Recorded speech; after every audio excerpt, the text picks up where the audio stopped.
नमस्कार मित्रों, मैं ज्योतिर्विद वास्तु विशेषज्ञ एवं अंक शास्त्री सचिन पालीवाल पुनः मेरे YouTube चैनल सचिन पालीवाल श्री कालचक्र पर आप सभी मित्रों का तहे दिल से स्वागत करता हूं। आज का विषय है कालसर्प दोष।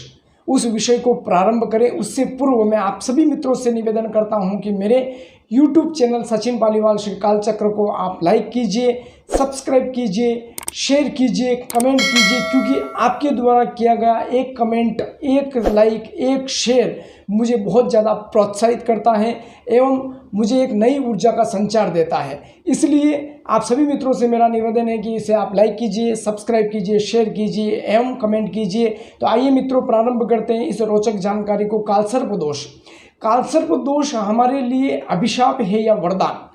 तो बहुत से लोग डर जाते हैं कि कालसर्प दोष है, इसका मतलब ये है कि हम अब कोई उन्नति कर ही नहीं पाएंगे।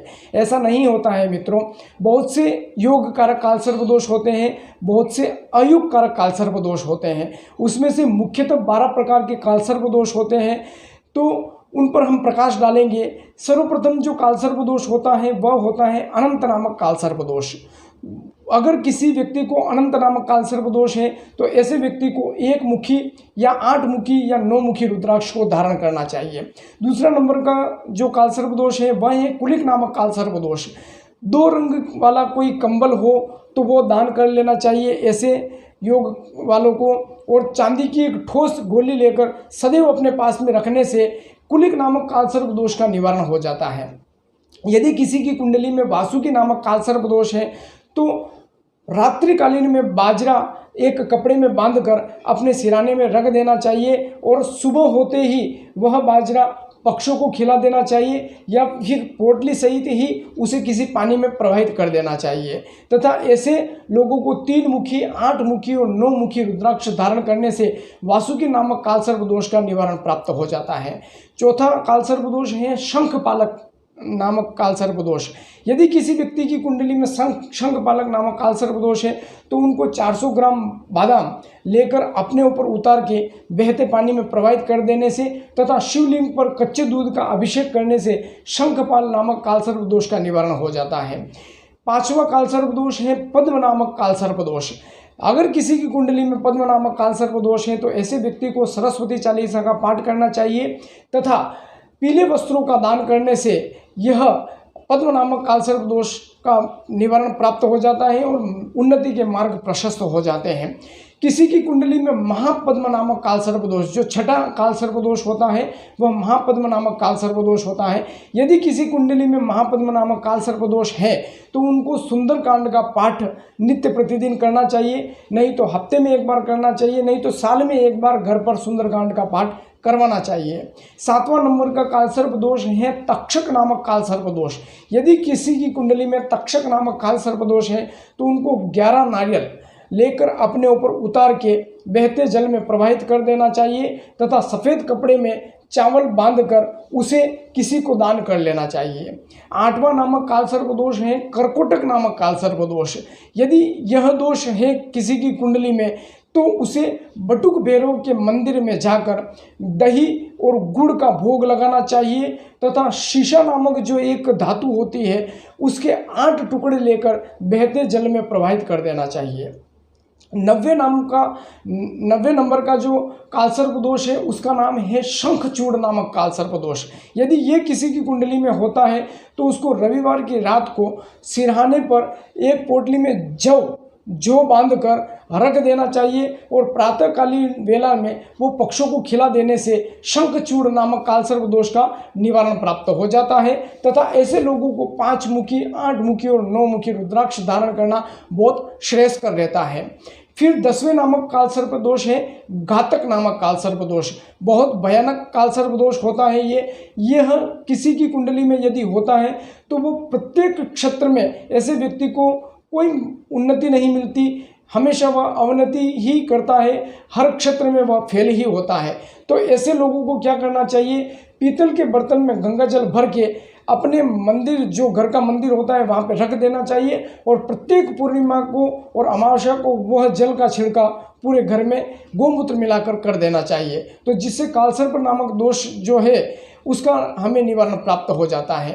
फिर ऐसे व्यक्तियों को 4 मुखी, 8 मुखी और 9 मुखी रुद्राक्ष धारण करना बहुत श्रेष्ठकर रहता है। फिर 11वां नंबर का जो कालसर्प दोष है वह है विषधर नामक कालसर्प दोष। जीवन में जहर घोल देता है ऐसा कालसर्प दोष, इसलिए इसका समय रहते निवारण कर लेना चाहिए तथा परिवार के जितने भी सदस्य हैं उन प्रत्येक सदस्यों पे एक नारियल वार के फिर किसी जल में प्रवाहित कर देने से ये विषधर नामक कालसर्प दोष का निवारण हो जाता है।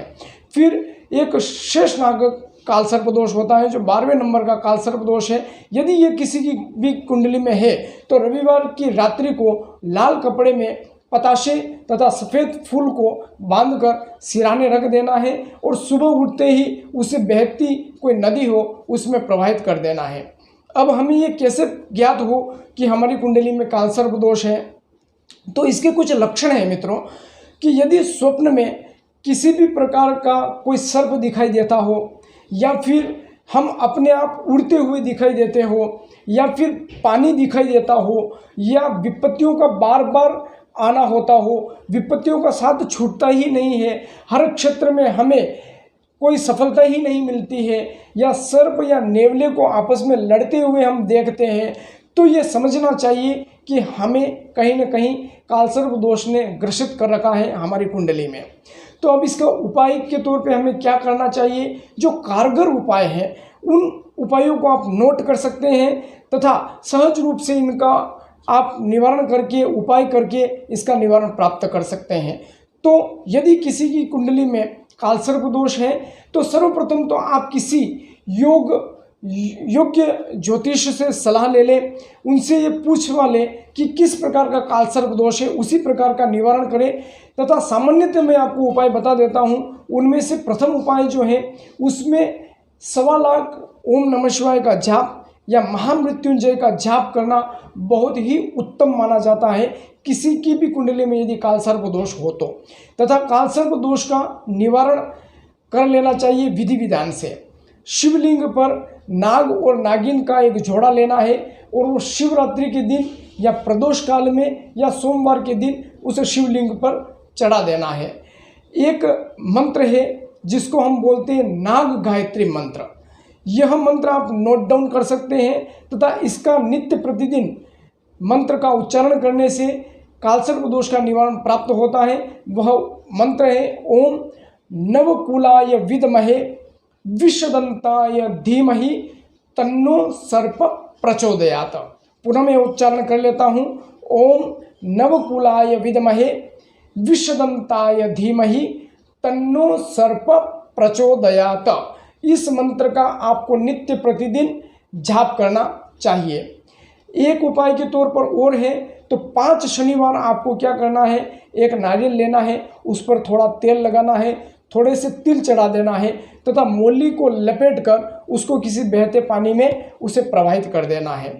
फिर अगले उपाय के तौर पर घर की जो हमारी चौखट होती है उस चौखट पर एक चांदी का पट्टा अंदर लगा देना चाहिए तथा सागवान का एक देली वहाँ पर लगा देना चाहिए, तो उससे भी कालसर्प दोष का निवारण हमें प्राप्त हो जाता है। 7 रति सोना, 12 रति चांदी तथा 16 रति तांबे को आपस में मिलाकर एक नाग के आकार की एक मुद्रिका बनाना है, अंगूठी बनाना है और उसको आपको धारण कर लेना है कुछ योग कारक मुहूर्त में, तो उससे भी आपको कालसर्प दोष का निवारण प्राप्त हो जाता है। नाग पंचमी के दिन नागों को दूध पिलाना तथा नाग स्तोत्र का पाठ करना यह बहुत ही श्रेयस्कर माना जाता है तथा प्रत्येक बुधवार को काले कपड़े में मूंग या उड़द लेकर किसी को दान कर लेने से भी इस कालसर्प दोषों का निवारण हमें प्राप्त हो जाता है। बरगद का कोई वृक्ष हो आपके आसपास में तो उसकी 108 परिक्रमा नित्य प्रतिदिन करें या फिर किसी मुख्य त्योहार पर जो शिव का त्यौहार हो या फिर नाग पंचमी से जुड़ा हुआ कोई त्यौहार हो उस पर आपको 108 परिक्रमा बरगद की कर लेना चाहिए तथा कच्चा दूध और जल चढ़ाकर आपके कुंडली में किसी भी प्रकार का दोष है तो उस बरगद वृक्ष से आपको प्रार्थना करना है कि उस दोष का निवारण हो जाए। तथा एक मंत्र है जो नाग स्तोत्र बहुत ही कारगर मंत्र है वो मैं आपको बता देता हूँ, उसको आप लिख लीजिए तथा उसका नित्य प्रतिदिन उसका पाठ कीजिए। निश्चित रूप से वह आपके जीवन में बहुत ही योगकारक फल देने वाला होगा। मंत्र इस प्रकार से है, ओम अनंतम वासुकिम शेषम पद्मनाभम च कंबलम शंखपालम कर्कोटकम कालियम तक्षकम तथा एतानि संस्मरे नित्यम आयु कामार्थ सिद्धये सर्पदोष क्षयार्थम पुत्र पौत्रान समृद्धये तस्मे विषमयम नास्तिम सर्वत्र विजयी भवेत। पुनः मैं एक बार उच्चारण कर लेता हूँ। अनंतम वासुगिम शेषम पद्मनाभम च कंबलम शंखपालम करकोटकम कालियम तक्षकम तथा एतानि संस्मरे नित्यम आयु कामार्थ सिद्धये सर्पदोष क्षयार्थम पुत्र पौत्रान समृद्धये तस्मे विष भयम नास्ति सर्वत्र विजयी भवेत। इन उपायों को, इन मंत्रों को आप उच्चारण करके आपके जीवन में एक नई उन्नति का संचार कर सकते हैं और आपकी उन्नति को एक नए मार्ग पर प्रशस्त कर सकते हैं। डरना नहीं है कि कालसर्प दोष है तो अब हमारा कुछ भी नहीं होगा, ऐसा कतई नहीं होता है मित्रों। बहुत से सकारात्मक प्रभाव भी देते हैं। बहुत से बड़े बड़े सेलिब्रिटीज़, बड़े बड़े राजनेता, बड़े बड़े उच्च अधिकारियों के कुंडलियों में भी कालसर्प दोष होता है, तो वो योग कारक कालसर्प दोष होने की वजह से वह इतनी उन्नति करते हैं। तो आज मैं मेरी वाणी को यहीं विराम देता हूँ। आपको किसी भी प्रकार से इस विषय को लेकर नहीं समझ में आता है तो आप कमेंट कीजिए, आपके कमेंट का मैं जवाब दूंगा। आज मैं मेरी वाणी को यही विराम दूं, उससे पहले पुनः आपसे निवेदन है, मेरे YouTube चैनल श्री कालचक्र सचिन पालीवाल को आप लाइक कीजिए, शेयर कीजिए, कमेंट कीजिए, शेयर कीजिए। मिलेंगे एक नए वीडियो के साथ में, तब तक के लिए मैं मेरी वाणी को यही विराम देता हूँ। जय श्री कृष्ण, जय जिनेंद्र, जय माता दी, हर हर महादेव शंभो।